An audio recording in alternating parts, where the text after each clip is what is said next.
Hi hello welcome to post 360. నేను మీ మురళీ రాపల్లి. ముఖ్యంగా ఇక్కడ మనం కొన్ని విషయాలు గమనించాలి.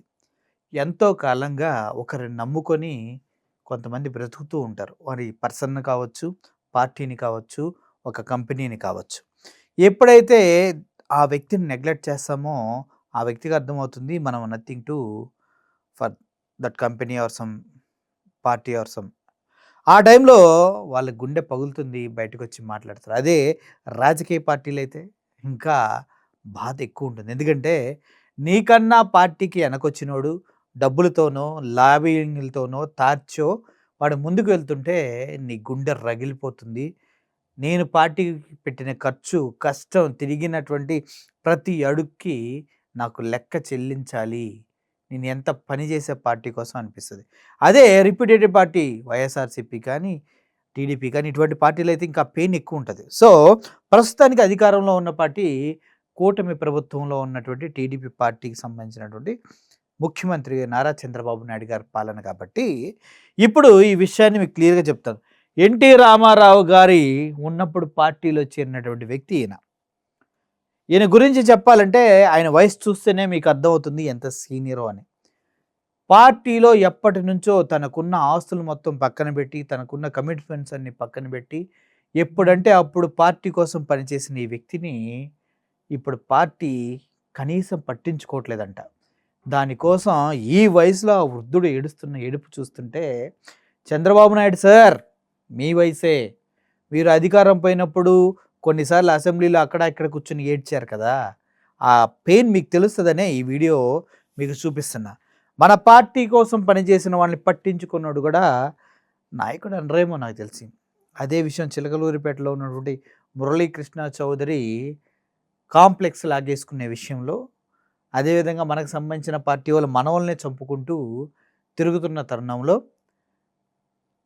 అఖిలప్రియ కేజీ కోడి మాంసం పైన కలెక్షన్లు కలెక్ట్ చేసిన టైంలో మాకొద్దు బాబోయ్ ఈవిడ అని మాధవి పైన సొంత పార్టీ వాళ్ళే తిరుగుబాటు చేస్తున్న తరుణంలో ఇలా చెప్పుకుంటూ పోతే అబ్బబ్బబ్బబ్బా ఎంతోమంది పనికిరాని వాళ్ళు ఉన్నారు. అటువంటి వాళ్ళకన్నా వీళ్ళు నిలబడి పార్టీ కోసం ఉన్న వ్యక్తి. ఒకసారి ఆయన ఏం మాట్లాడుతున్నట్టు వినండి.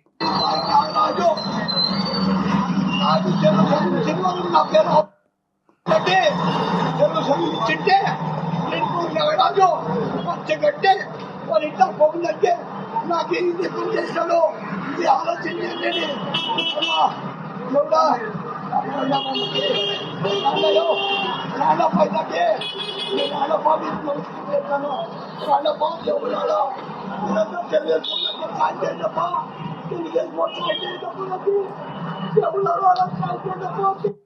నేను ఎంతకాలంగా పార్టీ కోసం పనిచేస్తుంటే అడ్డదారిలో వచ్చి చాలామంది అధికారాన్ని పొందుతూ ఉన్నారు. నా జీవితం మొత్తం పార్టీకే ఇచ్చేశాను. తెలుగుదేశం వాళ్ళొచ్చి ఎవరైనా నాకు అండగా నిలబడండి అమ్మా, నన్ను కాపాడండి అమ్మా అంటూ ఆయన పెద్ద వ్యక్తి అడుగుతూ ఉన్నాడు.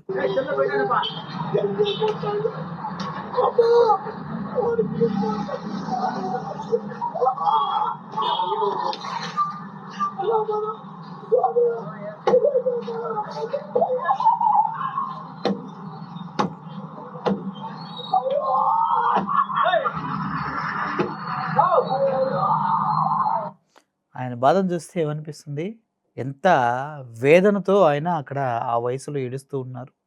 కనీసం మాటలు కూడా సరిగ్గా రావట్లేదంటే పెద్ద వయసు చాలా. 65, 70 వరకు ఉండొచ్చు. అయ్యో దేవుడా అని ఎన్టీఆర్ గారి విగ్రహాన్ని తట్టి తట్టి ఎవరన్నా నాకు సహాయం చేయండయ్యా అంటూ ఉన్నాడు.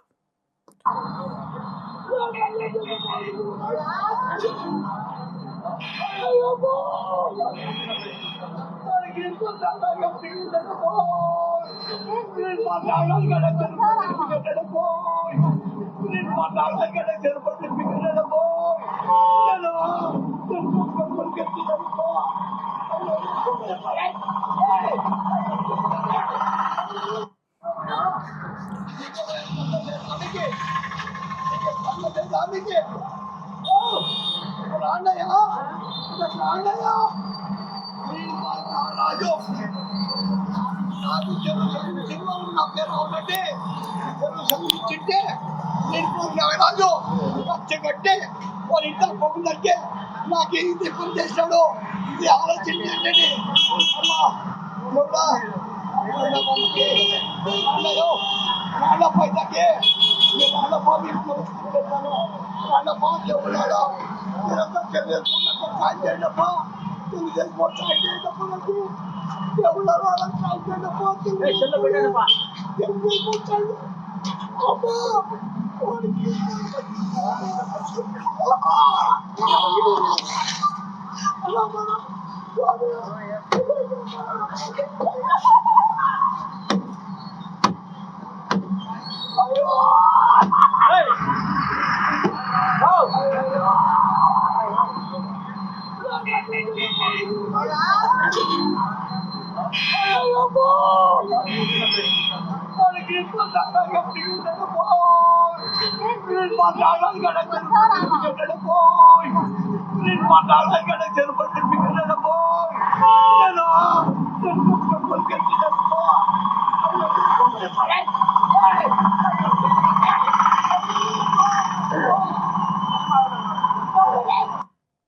సో నాకు కూడా సగం మాటలు అర్థం కాలేదు. ఇప్పుడు 2-3 సార్లు కూడా విన్నాను.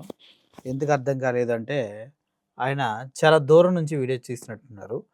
దీనికి సంబంధించి ఏం మాట్లాడారంటే దానికి సంబంధించిన టెక్స్ట్ కూడా ఉంది మన దగ్గర. ఈయన టీడీపీలో రెడ్లకు ఎప్పుడు గుర్తింపు ఉండదంట. ఆయన రెడ్డి అంట. సో ఎమ్మెల్యే బాలకృష్ణ ఇలాకాలో టీడీపీ నేత కంటతడి అంటే హిందూపురంలో ఈ ఘటన జరిగిందని చెప్తూ ఉన్నారు.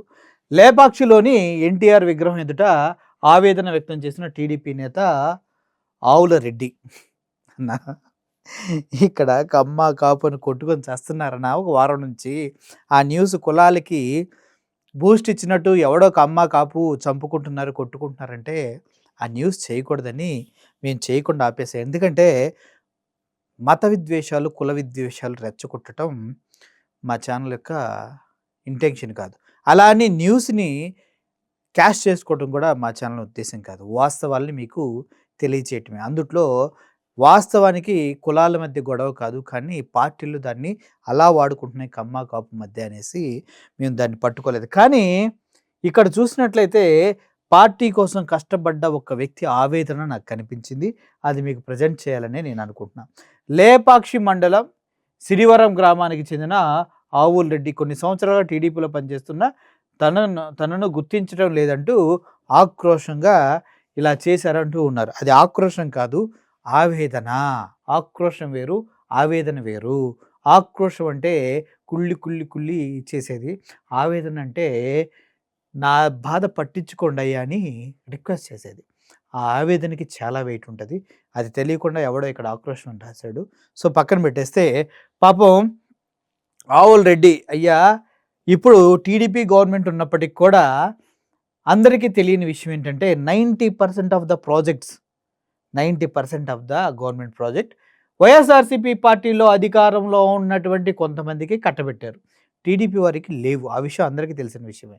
పెద్ద పెద్ద ప్రాజెక్టులో ఉంది. గతంలో వైఎస్ఆర్సీపీకి పక్కన తిరిగిన వాళ్ళ ప్రాజెక్ట్సే ఇప్పుడు కూడా వాళ్ళు కంటిన్యూ చేస్తూ ఉన్నారు. ఏమన్నంటే చంద్రబాబు నాయుడు గారు తెలుసో తెలియకుండా కూడా వైఎస్ఆర్సీపీ వాళ్ళకి సహాయం చేయకూడదని స్టేట్మెంట్లు ఇస్తున్నారు. కానీ ఆ పెద్ద వ్యక్తులే లాబింగ్లకి కమిషన్స్కి లోబడిపోయి వాళ్ళే ప్రాజెక్టులు పక్క పార్టీ వాళ్ళకి ఇస్తూ ఉన్నారు. అటువంటి తరుణంలో రెడ్డి అనేది మ్యాటర్ అని నేను అనుకోవట్లేదు. కానీ ఇక్కడ జరిగింది ఏంటంటే ఎవడ డబ్బు ఉంటే వాడే, ఎవడికి ఎంత ఇచ్చామా ఎంత మాట్లాడామా దానికి సంబంధించి ఎంత లాబింగ్ చేసి మన విషయాన్ని పార్టీ పెద్దల వరకు తీసుకెళ్ళామా ఆ పాయింట్ మీద ఈయనకు అన్యాయం జరిగి ఉంటుంది.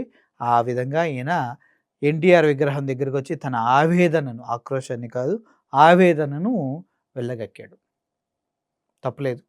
ఆ బాధ వెనక కష్టం ఉంది, ఆ బాధ వెనక మోసం ఉంది. అర్థమైంది కదా. పార్టీకి ఎప్పటి నుంచో పనిచేస్తున్న ఇలా టీడీపీ కార్యకర్తలు ఇలా ఆవేదన చెందుతూ ఉన్నప్పుడైనా పార్టీలు కొద్దిగా కళ్ళు తెరిచి వాళ్ళకి తోడుగా నిలబడాలి. అంతేనా. Thank you for watching this video. మొలై signing off. Thank you so much.